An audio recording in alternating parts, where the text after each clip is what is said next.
Rose Bowl is going on. A lot of focus elsewhere around the school. So how do you keep the team focused here on the court?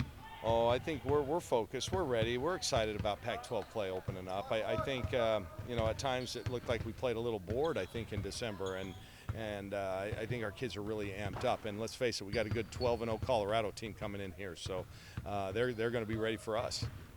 I feel like we spend so much of that latter part of the non-conference team talking about, this day when Pac-12 conference comes around.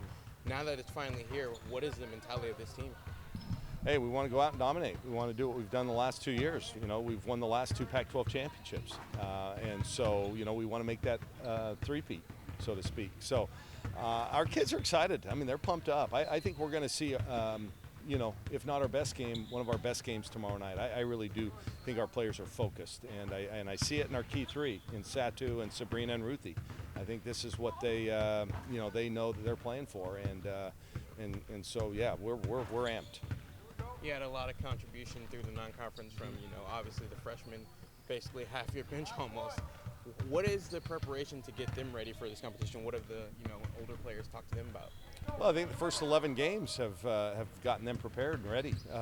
They've had to come in and play. I think we've had 4 different players off the bench contribute more than 15 points in a game, led by Jazz getting 32 one game, Taylor Chavez getting 25. It's nice to have that kind of production from your young kids off the bench. So, we're going to need everybody because this is a 2.5 month grind.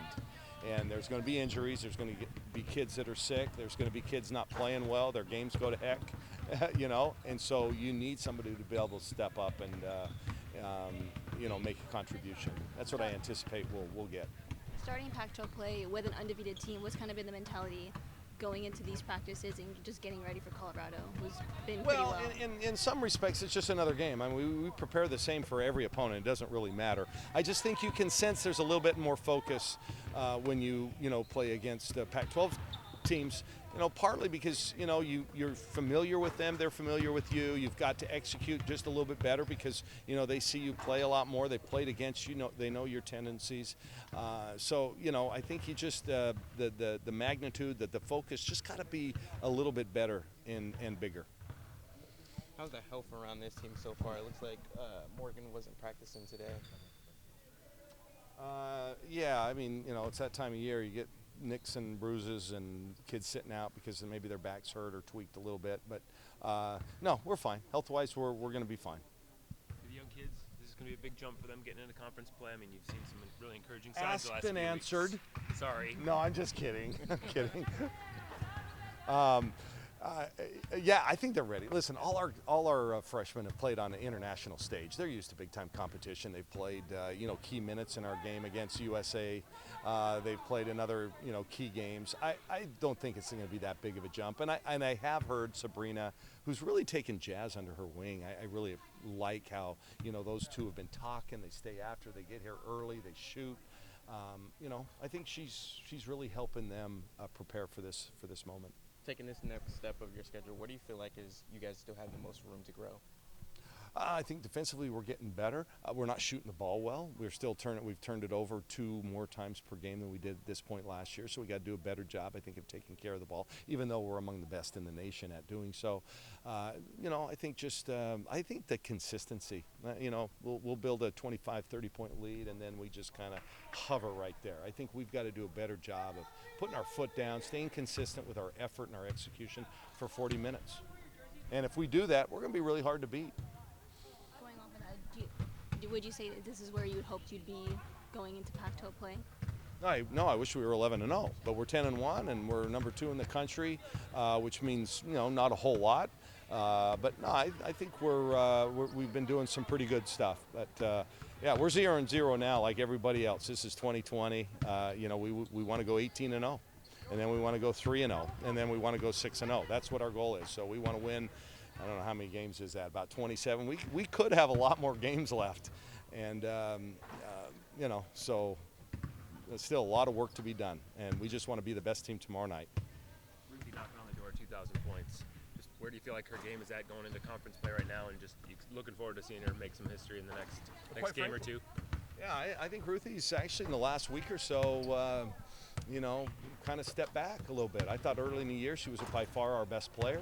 Production-wise, that bore out. I think she's taken some time off, so to speak, and I've challenged her. She's got to step it up, and I think she knows that. You know, she's been through these rigors of Pac-12 play, and she's got to be the hammer for us. You know, she's got to get more than 10 rebounds a game. She's got to be the best post player on the floor at all times when she's on the floor.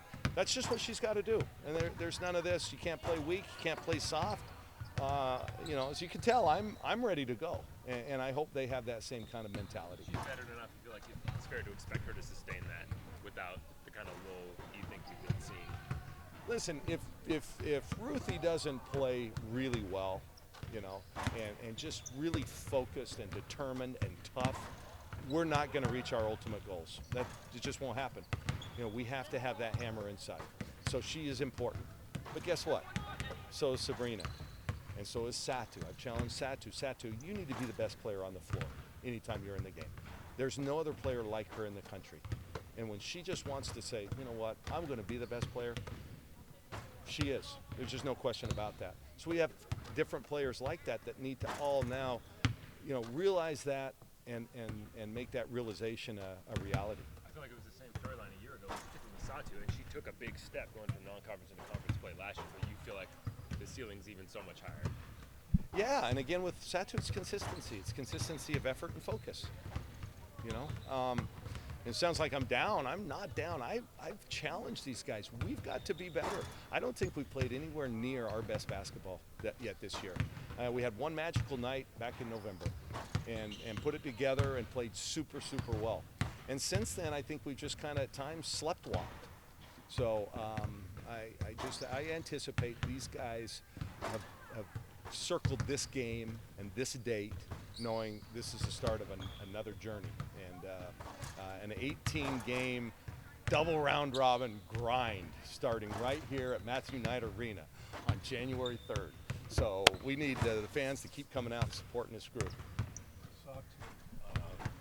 It's one of her things she needs to do is sometimes she forces the inside driving double team instead of stopping and popping like 5 or 7 feet. Is that something to think about? Or? Yeah, you know, I think everybody makes different mistakes different times. Yeah, I think she's done okay at that. You know, every once in a while she does try to get all the way to the rim, but I don't see that as some kind of a big issue, a big problem, personally. Yeah. Okay, you guys, you're awesome.